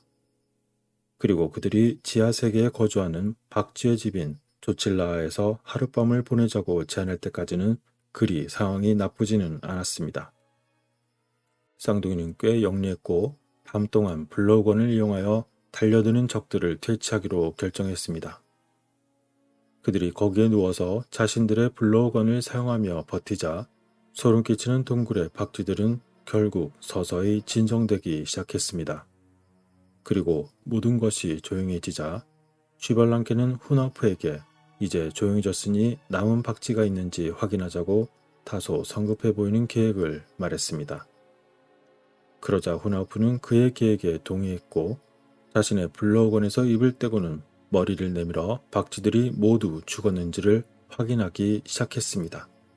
그런데 불행히도 후나프에게는 이것이 케모조츠가 기다려온 기회인지 몰랐습니다. 거대한 박쥐신은 시간을 허비하지 않고 곧바로 기다렸다는 듯 후나우프를 급습하였고 그의 목을 베고 말았던 것이죠. 그리고 그 후에는 그의 머리를 다음 구기 경기에서 공으로 사용했을 것입니다. 이러한 영웅마저 쉽게 처리했던 매우 위험해 보이는 케모조츠는 포풀부의 다른 내용에서 박쥐 날개를 가진 남자 형태로 다시 등장하기도 했습니다. 이번에는 인류와 키체의 수호신 사이에 거래를 중개하기 위해 도착한 지하세계 사자의 역할을 합니다. 인류는 불에 접근하기를 원했고 결국 인류의 소원에 대한 대가는 신에게 바치는 인간의 희생이었습니다. 그리고 이러한 이야기에 이어서 케모조츠의 명성은 그가 첫 번째 태양시대에 모든 인류를 멸망시킨 네 마리의 동물 악마 중 한 명이라는 전설에까지 이어졌습니다. 남미와 중미에서 박쥐 같은 악마와 괴물은 흔히 볼 수 있습니다. 한편 그러한 이야기의 또 다른 예는 페루와 칠레의 카쿠라고 알려진 마법사가 죽은 자의 잘린 머리에 거대한 키와 발톱이 돋아나게 하는 마법의 의식을 수행할 때 만들어졌다고 생각됩니다. 그때 돋아난 거대한 귀는 곧 날개가 되는 것이죠. 이처럼 고대 전설에는 거대한 박쥐 괴물 이야기들이 편재하기 때문에 많은 고고학자들은 괴물이 흑별박쥐와 같은 실제 동물과의 만남에서 만들어졌다고 생각합니다. 흑별박쥐는 유혈 그리고 희생과의 역사적 연관성 때문에 매우 자연스럽게 선호되었을 것이기 때문이죠. 게다가 전설은 홍적새 또는 초기 홀로새 그리고 혹시 오늘날에도 여전히 존재할 수 있는 거대한 박쥐에서 그것이 파생되었을 가능성도 있습니다. 1988년 베네수엘라 몬가스 지방에서 흡혈박쥐 화석이 발견된 적이 있었습니다. 그 박쥐는 오늘날의 흡혈박쥐보다 무려 30% 이상 더 컸으며 데스모두스 드라쿨레라고 불렸고 거대한 흡혈박쥐로 더 유명합니다. 이와 비슷한 화석과 이빨이 유카탄, 벨리즈, 브라질 북부, 아르헨티나, 베네수엘라에서도 발견되었다는 것입니다. 이것은 아마 메소아메리칸 사람들에게는 매우 실질적인 현실이었을 가능성이 있으며 케모조츠의 영감을 불러일으키는 훌륭한 후보였을 것입니다. 그런데 이러한 증거나 이야기 외에도 거대한 박쥐 또는 박쥐와 비슷해 보이는 생물에 대한 신비한 목격이 있었습니다. 때는 1947년 해리슨이라는 사람에 의해서 초기의 목격 중 하나가 이루어졌습니다. 그는 거대한 박쥐로 묘사된 여러 개의 날아다니는 큰 생물을 보았습니다. 그러나 일부 사람들은 그것이 큰 박쥐라기보다는 살아있는 익룡이라고 주장하기도 했습니다.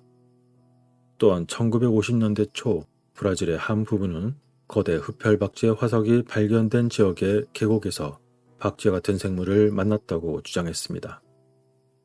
그리고 또 다른 사건은 1975년에 푸에르토리코를 강타한 동물 절단 사건이 발생했을 때 한 농부는 2마리의 회색으로 보이는 새 같은 생물에게 반복적으로 공격을 받았다고 진술했습니다. 게다가 이 생물들은 같은 기간 동안 다른 사람들에게도 목격이 되었던 것이었습니다. 그리고 또 다른 목격은 1970년대 중반 텍사스에서 일어났습니다. 당시 한 농부가 짧은 부리를 가졌지만 마치 고릴라 같은 얼굴을 가진 대머리의 박쥐로 보이거나 마치 익룡처럼 보이는 생물을 만났다고 주장했던 것이었죠. 게다가 이 생물이 남긴 새 발가락이 찍힌 지문도 함께 발견이 되었다고 전해졌습니다. 이러한 거대한 흡혈박쥐는 고대로부터 존재했고 캐머조츠의 이야기에 영감을 주었던 것일까요? 일반적인 흡혈박쥐보다 훨씬 컸다면 더 많은 혈액이 필요했을 것이며 아마도 더 큰 동물 또는 심지어 인간을 공격했을 수도 있을 것입니다. 따라서 희귀한 거대 박쥐의 공격이 초자연적 괴물의 전설을 낳는다는 것은 한 번쯤 의심해 볼 만한 여지가 있습니다. 캐머조츠는 수천 년 전에 마야 문화에서 그 전성기를 누렸지만 그의 유산은 오늘날에도 여전히 남아 있습니다. 배트맨과 같은 유명한 영화에서부터 어린 박쥐의 모험을 다룬 아동 도서 시리즈에도 같은 모양이나 같은 이름의 캐릭터가 등장하기도 합니다. 게다가 수년 전 캐머조츠는 일반적인 떠도는 소문에 그 영감을 주기도 했습니다. 그것은 바로 배트맨의 스타일의 흉상이 고대 마야 유적에서 발견이 되었으며 심지어 정말 멋진 사진도 찍었다고 주장했던 것이죠. 그러나 불행히도 문제의 작품은 실제로는 2014년에 워너브라더스 프로모션의 일환으로 제작된 것이었습니다. 스튜디오는 배트맨 75주년을 스타일리시하게 기념하기로 결정했고 멕시코 디자인 박물관과 함께 정말 멋진 전시를 준비했습니다. 그리고 많은 예술가들이 배트맨이라는 영웅의 유명한 흉상의 재설계에 참여하도록 초청을 받았고 그 중에서도 크리스찬 파첸코라는 예술가가 문제의 흉상을 디자인했습니다. 그는 배트맨과 실제 역사 모두에 대한 사랑에서 그 영감을 받아 매우 사실적인 캐머조츠의 스타일로 배트맨의 흉상을 만들어 소셜미디어에 많은 사람들을 착각하게 만들었습니다. 이처럼 재밌고 유명한 이야기들과는 달리 감질나는 화석의 증거와 거대한 박쥐와의 만남에 대한 기이한 이야기에도 불구하고 거대 흡혈박쥐가 남미와 중미의 고대 거주자들과 정기적으로 만날 수 있을 만큼 흔했다는 확실한 증거는 현재로서는 없습니다. 그러나 메소아메리카 대륙에서 고대 수천 년 동안 인간과 공존했던 캐머조츠의 전설, 그리고 거대 박쥐인 데스모두스 드라쿨레에 남아있는 화석의 증거는 여전히 매우 흥미로운 연관성과 이야기로 우리에게 남아있습니다. 박쥐의 머리와 뾰족한 귀, 그리고 남자의 몸을 가지고 있었다고 전설에 전해지는 캐머조츠는 과연 실존한 인물이었을까요?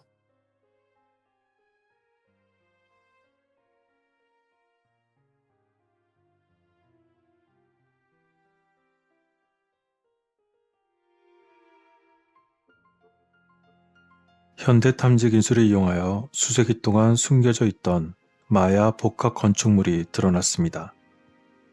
그것도 무려 500개에 달하는 복합 단지로 보인 것입니다. 그것은 아직 발굴 준비 단계이지만 이로 인해 묻혀있던 새로운 이야기가 밝혀지고 있습니다. 그것에 쓰인 탐지 기술은 레이저 매핑 기술 중 하나인 라이다라고 불리는 것으로서 빛 감지 및 거리 측정의 준말로서 감지 센서를 통해 특정 물체의 거리를 측정하는 기법을 말합니다. 이러한 레이저 매핑 기술 덕분에 현대 멕시코의 풍경 바로 아래 숨어있는 거의 500개의 고대 의식 장소를 엿볼 수 있었고 과학자들이 마야 문명의 기원에 대한 이해를 수정할 수 있는 것이 가능하게 될 것입니다.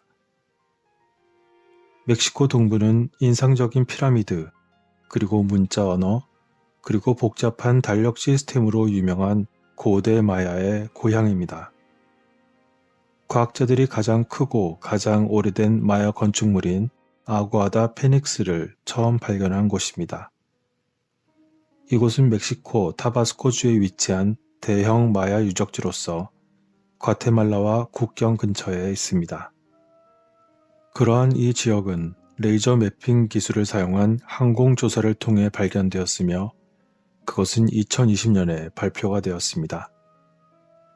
마야 지역에서 가장 오래된 기념비적 건축물인 이곳은 길이가 1.4km, 폭이 약 400m에 달하는 완벽한 직사각형 모양의 거대한 인공적인 고원이 있는데 이곳은 전체 마야 역사에서 가장 큰 건축물로 보입니다. 아마도 기원전 1100년에서 700년경으로 추정되는 이곳은 흥미로운 부분이 있는데 그것이 가장 큰 건물이 아이러니하게도 마야 문명의 초기 또는 가장 오래된 단계에서 일어났다는 것입니다. 마치 이집트의 대피라미드처럼 말이죠. 이러한 놀라운 발견에 이어서 최근에 최첨단 라이다 기술을 사용하여 더 넓은 영역으로 그곳의 검색 영역을 확장했습니다. 그들은 특히 마야의 발전에 영향을 미쳤다고 생각되는 오래된 문명인 올맥 사람들이 지은 유적지를 찾기를 바랬습니다.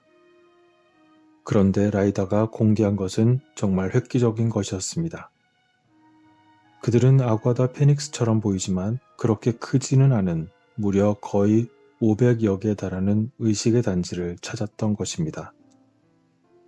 이러한 분포는 그들이 공간, 의식 및 아마도 세계관에 대한 유사한 개념을 서로 공유했음을 보여주고 있습니다.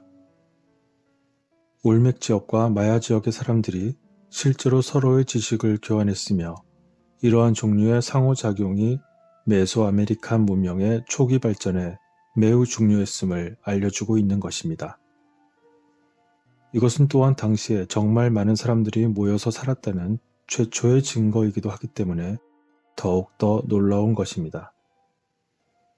그 사람들은 연구 결과 아마도 당시에 사람들 사이에 계급 등의 많은 위계 조직이 없었고 초기에는 왕도 없었을 것으로 보였습니다.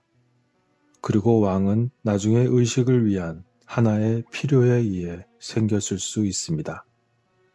그들은 사회적 불평등이 별로 없었기 때문에 그저 그곳에 사람들이 모여서 상호간의 작업팀을 조직한 다음 이러한 거대한 건축물을 만든 것으로 연구되었습니다. 이것은 정말로 우리로 하여금 중미뿐만 아니라 인간사회 전반에 대한 인간사회의 발전과 그 가능성에 대해 다시 한번 생각하게 만드는 것이기도 합니다. 여기서 간단히 마야의 이야기를 해드리자면 많은 매개 변수가 있긴 하지만 마야 문명의 뿌리는 여전히 모호합니다. 고대 환경의 데이터는 영구적인 농업 정착지가 점진적으로만 발전한 것으로 보였습니다. 그러나 기원전 3000년경의 초기 마야 무덤에서 나온 뼈를 분석한 결과 옥수수가 이미 이 시기의 식단의 주요 구성 요소가 되어 있었던 것입니다. 그렇지만 생선, 사냥감 고기, 그리고 기타 사냥 또는 채집한 식품 또한 여전히 만들어지고 있었습니다. 당시 점차적인 농업의 발달과 함께 단순한 형태의 도예와 몇 개의 그릇이 미끄러지는 형태의 도기가 등장하기 시작했습니다. 이 무렵의 올맥은 그 문화가 인근 타바스코에서 출현하기 시작하여 초기 마야에게 매우 중요한 무역 파트너 역할을 부여했고 마야 사회에 깊은 영향을 미칠 장기간의 접촉이 시작되었습니다. 그 후 남부 마야 지역에서 기원전 1000년경에 마야 도시인 아구아다 페닉스가 타바스코에 건설되었던 것입니다. 이 고고학 유적지는 마야 사회의 매우 큰 변화의 시기에 해당합니다. 왜냐하면 그 건설 이전에 마야인들은 단지 유목민이었고 도자기를 사용하지 않았습니다. 그들은 사냥과 낚시, 그리고 옥수수 재배로 살았던 것이죠. 그러나 아구아다 페닉스의 건설로부터 도자기를 사용하기 시작한 것으로 나타났습니다. 또한 아구아다 페닉스는 그 후에 번성할 마야 도시 국가 건설의 그 시작을 표시하는 것이기도 했습니다. 그들의 수세기에 걸친 농촌 생활은 복잡한 사회의 시작을 형성하기 시작했습니다.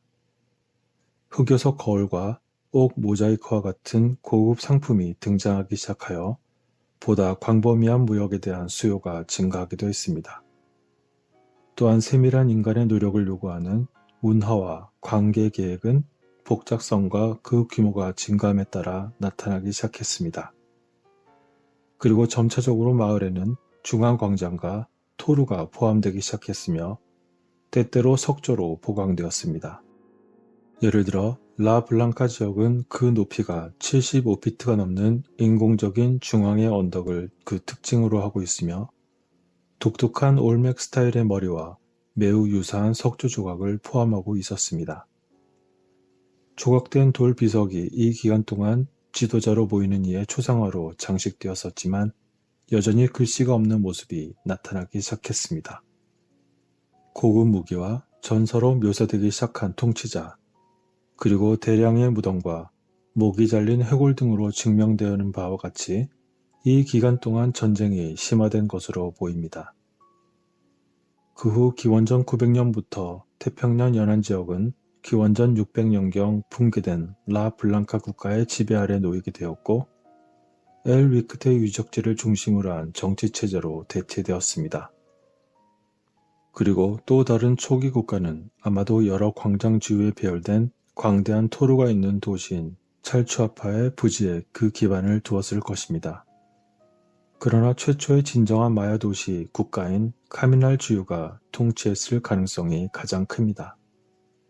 카미날 주유는 대규모 관계시설 작업을 시작하고 통치자를 위해 복잡하게 조각된 수많은 석조 기념물을 건설한 강력한 정부 구조를 발전시켰습니다.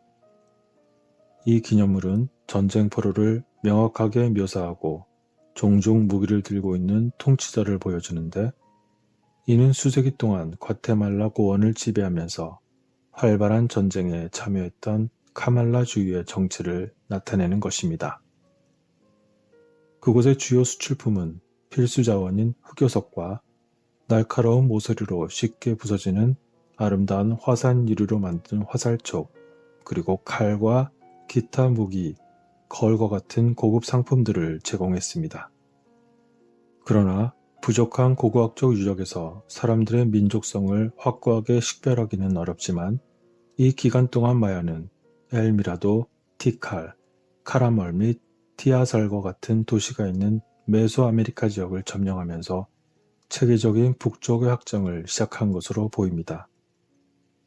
이 초기 식민지 개척자들의 지배적인 위치는 엘미라도 분지의 나크비였으며 그곳의 통치자는 여러 석조 플랫폼을 건설하고 복잡하게 조각된 석재와 치장벽도 기념물을 세우기도 했습니다. 이 기간 동안 올맥 문화는 초기 마야 중심지 근처에 현대 타바스코에 있는 라벤타의 수도를 중심으로 그 절정에 이르게 됩니다. 올맥은 일반적으로 미주 최초의 진정한 문명으로 인식하고 있습니다. 그들의 수도인 라벤타에는 독특한 올맥 석조머리를 포함하여 매우 광범위한 토공사와 석조 기념물이 있습니다. 올맥은 광범위한 제기호의 숭배, 그리고 옥수수가 지배하는 식단, 그리고 카카오 식물의 사용을 포함하여 후기 마야 문화와 몇 가지 특징을 공유하고 있습니다. 아마도 올맥의 영향으로 인해 멕시코의 테후안테펙 지역과 인근 지역에서 쓰이는 언어들이 이루는 미해 소키어족 언어에서 그 여러 단어가 마야 문명에 입력되기도 했습니다. 이러한 차용의 대부분은 명성 개념과 고급 문화와 관련이 있으며 중세 이전 마야인이 북서부 이웃에 매우 깊은 인상을 받았고 그 영향을 받았음을 나타내고 있습니다.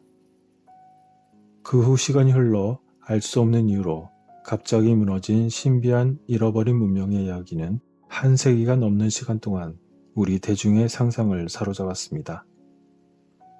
널리 알려지지 않은 것은 그러한 마야의 붕괴가 사실은 2번이 있었다는 것입니다. 어찌되었건 마야의 간략한 이야기는 이쯤 하고 다시 본래의 이야기로 돌아가서 연구원들은 이 고대인들을 광범위하게 연구하였고 훨씬 더 오래된 문명으로 가는 경로를 추적하였습니다. 그 결과 당시 아틀이라고 불렸던 동부바다 한가운데 있는 섬 대륙에 큰 문명이 침몰한 후 시작된 문명의 잔재가 있었고 그 후 마야 지역에서는 기원전 9600년경에 침몰한 거대 문명의 생존자들을 맞이했을 것입니다. 과거 대홍수가 끝난 시점에서 그들이 대서양에서 왔을 뿐만 아니라 또 다른 생존자들도 태평양에서 오기도 했습니다. 그래서 이제 우리는 이 도시들이 라이다의 탐색에 의해 동양에서 온 문명의 잔재로 발견되었을 뿐만 아니라 또한 서양에서도 함께 왔기 때문에 훨씬 더 방대한 이야기가 나올 수 있습니다. 결국 마야의 문화를 구성한 바탕에는 2가지의 서로 다른 그룹의 사람들이 이주해 왔을 것으로 추측되고 있는 것입니다. 그렇다면 이들 그룹의 사람들에 대해 알려진 것은 무엇일까요? 아마도 이 사람들은 7명 또는 8명씩 그룹을 지어 도착했고 각 분야의 전문가로서 각기 다양한 분야의 기술자들이 있었습니다. 이들은 인간의 영적인 체계가 무엇인지에 대해 깊이 알고 있었고 보통 사람들은 상상하지도 못할 만큼 많이 알고 있는 사람들이었습니다. 게다가 그들은 남성, 여성, 그리고 호기심이 많은 사람이라면 누구에게나 그들의 지식을 전달하며 비밀스럽지 않고 매우 열려있는 신권의 일부가 되게 하였습니다. 또한 그러한 신비를 배우기 위해서는 5년에서 10년 사이에 일정 기간 이상이 소요될 만큼 그 내용이 방대하였기 때문에 배우려는 자들은 어느 곳에서든 수년 이상을 보내야 했습니다. 이들이 바로 유카탄 전역과 과테말라에 정착하여 그 문화를 전파한 사람들이며 침몰한 신들의 조국을 비추는 거울상이라고 인용하기도 하는 것입니다.